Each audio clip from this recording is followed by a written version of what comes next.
You are so lazy. I worked until the day before I gave birth. Young people those days are so spoiled. My mother-in-law, who is my husband's mother, forcefully grabbed my arm a few weeks before my due date and threw me out under the snow-filled sky.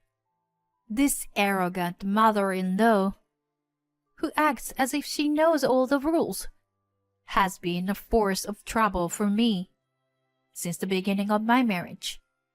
I never imagined that it would escalate into a major incident that involved neighboring residents and was covered in the news.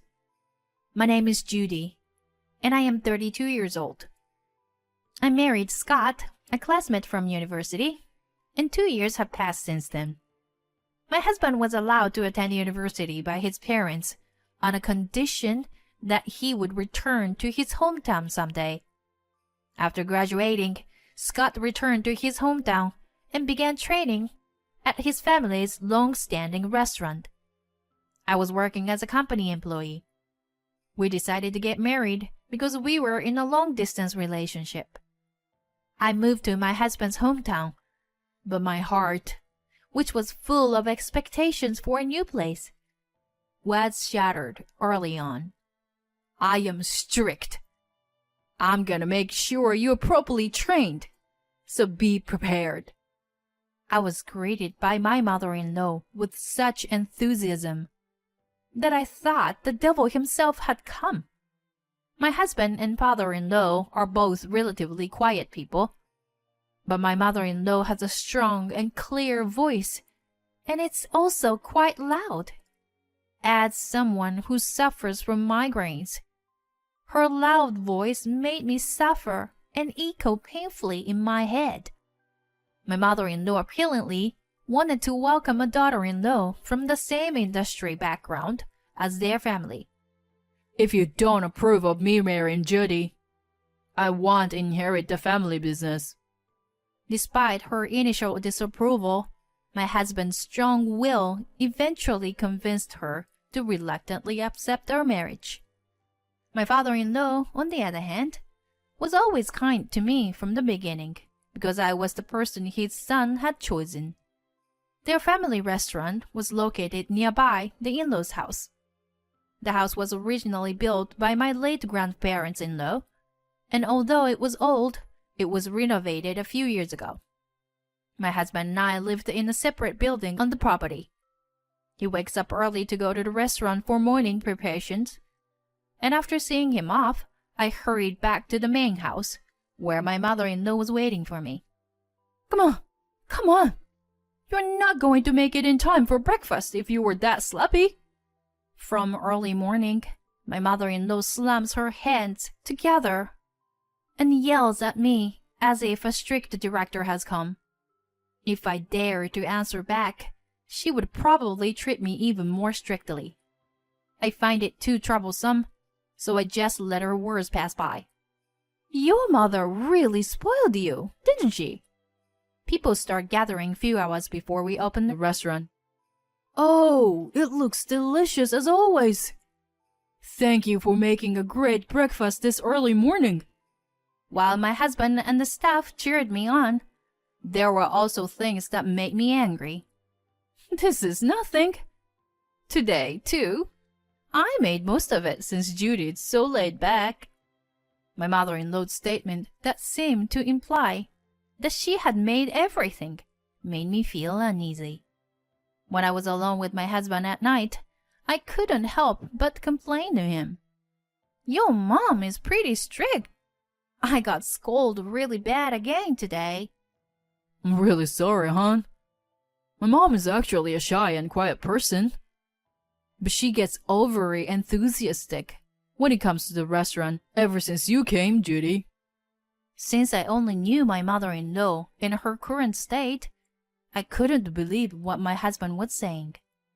He told me to tell him if anything happened, and having an ally was reassuring. Divorcing my husband due to mother-in-law's bullying never crossed my mind. Plus, it wasn't all bad. Thanks to my mother-in-law's guidance, I've become much better at cooking since I got married, and my work efficiency has improved a lot. The elderly couple next door always had a beautiful smile, and the owner of the butcher shop was very friendly. The florist's wife loved to chat, and even my mother-in-law couldn't escape from her for an hour. It was a kind and gentle community. Your mom's way of speaking is pretty harsh, though. Wow! Look at all this snow! This is the first time I've ever seen a snow-covered world since I was born. I was very excited by the silver world that spread out before me, as snow really fell in my hometown in San Francisco. Scott, let's make a snowman! My husband watched me frolicking like a child with a smile on his face. It's embarrassing to be acting like this over a little snow at your age. Don't you think it's embarrassing if the neighbors hear you being so loud and having fun? It's really shameful. My mother-in-law seemed to have been watching us from our house, and after giving me a snarky comment, she went back home. Standing next to me with a disgusted look, I unconsciously muttered to my husband, Hey, Scott, don't expect me to take care of her in the future. After 2 years of marriage, a change occurred between us when I finally got pregnant with our long-awaited baby. It was a happy and exciting moment for us after undergoing numerous hospital visits and treatments to achieve the pregnancy. Surprisingly, my mother-in-law did not make any comment or criticism about the baby, which was a relief for us. When I announced the pregnancy, she simply said with a smile that I had never seen before, Oh, really? That's great news! But make sure not to catch a cold, Judy. However, as usual, she quickly returned to her stern expression and added, You will still do the household chores. I was confused by my mother-in-law's constantly changing expressions. Although I did not have severe morning sickness, I struggled with anemia, making breakfast preparation challenging. One day, she noticed my struggle and made breakfast for me, grumbling under her breath. Thank you. It's not a big deal. I just got irritated because you were being slow, she replied dismissively. Despite her behavior, I sensed her kindness when she regularly checked on me and left food for me to eat. The rest of my pregnancy went smoothly, and by the time I entered the second trimester, I was excused from making breakfast and helping at the restaurant because of the strain it was putting on my body. I started spending more time at home, and my stress level decreased a lot. My mother-in-law came regularly to check on me and left me food. I just came to check if you were not slacking off. Here, I made too much food, so eat some. I think you are a kind person, aren't you? I said this, thinking of ways to get closer to my mother-in-law despite her strange behavior. Suddenly, my mother-in-law stopped moving and muttered something so quietly I couldn't hear it. Then she suddenly stood up and said to me, Judy, let's go shopping together. Now. She forcibly dragged me outside, saying that a little exercise was necessary. I told her I wanted to rest at home, but you're lazy. I worked until the day before I gave birth. Young people those days are so spoiled. She forcefully took the key from me and locked the door, saying she would bring the car. I was left standing at the entrance. But my mother-in-law did something unthinkable. She got into the car and opened the window, saying to me, Shovel some snow or do something, and work a little. You can't come in until it's done. Then she drove off. I was stunned for a few seconds, and then quickly snapped out of it, thinking, no way, that's impossible. I put my hand in my pocket to get the house key, but it wasn't there. I felt my blood run cold. Even if I wanted to contact someone, my phone was inside a house. I had no choice but to walk to the restaurant. But then, I felt a strange sensation in my body. How much time had passed since then?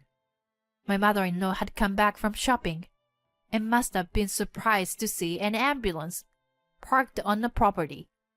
There were doctors, nurses, and few neighbors around me.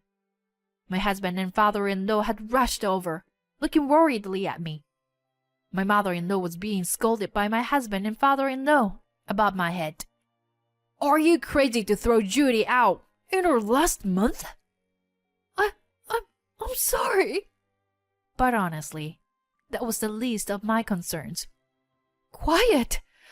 Save the lecture for later," the doctor spoke after me. "Please be quiet. Your wife is about to give birth." Yes, when I started walking to the restaurant, my water broke. In a panicked state, I screamed, and the elderly couple next door came to my aid. There was a big event nearby that day, and the ambulance was stuck in traffic. It was a miracle that our neighbor's friend, who used to be a midwife, was called over. By the time the ambulance arrived, my cervix was already quite dilated. By then, my husband and father-in-law had rushed over to me, and I was to give birth at home. A few minutes later, with a healthy cry, our long-awaited child was born. The baby and I were immediately taken by ambulance. As fate would have it, someone from a TV station who was filming an event happened to pass by my in-laws' house. Our story was broadcasted as a life brought into this world by the local residents. A few days later, someone came to visit me in the hospital. "Judy, My mother-in-law stood there with a face that looked like she was about to cry. I stared at her intently. "Have you seen the baby? She's a cute little girl who looks a lot like Scott, isn't she?" "Did you peek into the newborn room?" My husband's word made my mother-in-law nod. But I was really scared, thinking that the baby might not have made it. Do you understand what we went through? You did something very serious. My mother-in-law hung her head. "I know. I did something terrible. Right after that, I asked my husband for divorce. But he said I had to talk to you first." "There are a lot of things I want to say to you." My mother-in-law continued to keep her head down while I talked to her in a matter-of-fact tone. The day after giving birth, my father-in-law and husband came to apologize to me. I told them that I wanted to talk to my mother-in-law, and told them, "Aren't you two relying on her too much? Please take care of her and show appreciation for her more." I ended up giving them a little bit of a lecture. My father-in-law said that he had no intention of leaving my mother-in-law, although he hadn't told her yet. He said that he planned to hand the restaurant over to my husband and leave the house with my mother-in-law because of this incident. He told me that the final decision was upon me. My mother-in-law's eyes were red and swollen by crying so much. Even so, when someone is spoken too harshly or in a sarcastic way, it still hurts, you know? I've never met Scott's grandmother, but you don't have to force yourself to be like her, do you? My mother-in-law raised her head and looked at me with surprise. Actually, I had realized a while ago that my mother-in-law was a kind person. The people in this town are very talkative. The landlady was very lively and smiling like you when she first came here as a bride. But the previous landlady, her mother-in-law, was a very tough person. It was a flower shop owner's wife who told me that. Originally, it was the grandparents of my deceased grandmother who started the long-established restaurant. My mother-in-law, who was born into an ordinary family, was to have been rigorously trained. My deceased grandmother's favorite phrase was, "Are you planning to ruin this restaurant?" Apparently, my mother-in-law herself had difficulty conceiving children, and Scott was the only child she finally had. She was very worried when he brought home a woman from an ordinary family like me who wanted to marry him. That is why on that day, when you said I was kind, suddenly I heard my mother's voice in my head and saying, "Be stricter." I'm such a fool. I am so sorry, Judy.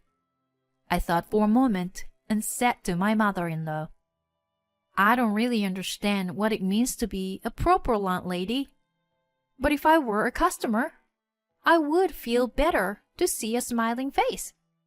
I have a request for you, Mom. I want to make breakfast together with you, in harmony every morning. And it's fine if you lower your voice a little.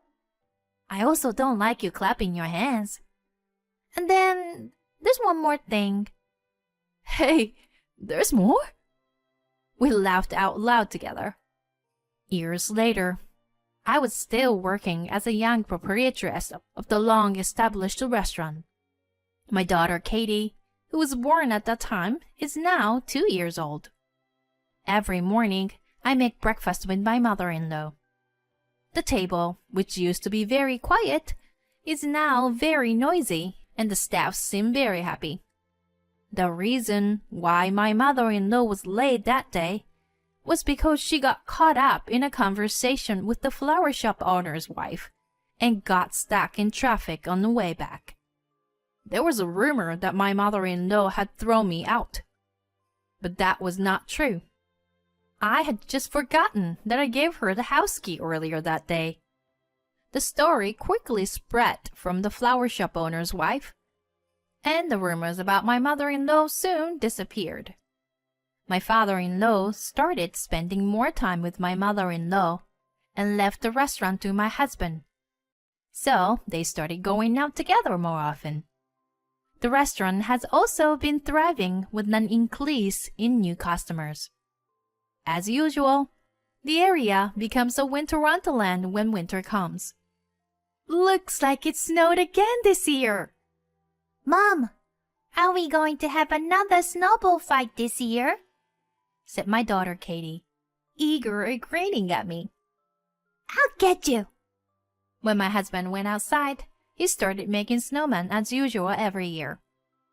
My mother-in-law also came out of the house and said, "Grandma is on the same team as Katie." My mother-in-law smiled happily at my daughter's words, and I returned her smile.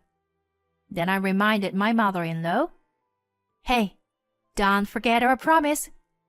"I know, dear. But more importantly, you shouldn't get too cold. Hey, Scott, don't just stand there. Bring a coat for Judy." On that day, I had asked my mother-in-law at the hospital, "Let's make snowmen together when Katie gets bigger. I want you to be a kind and lovely grandmother with a beautiful smile. Promise?" When I conveyed this to my mother-in-law, she burst into tears. Currently, I am pregnant with my second child and will soon give birth to a younger brother for my daughter. My daughter Katie is super happy and pets my belly every day, eagerly awaiting his arrival. When Katie was born, my mother-in-law provided me full support. "I'm looking forward to a new baby," she said enthusiastically.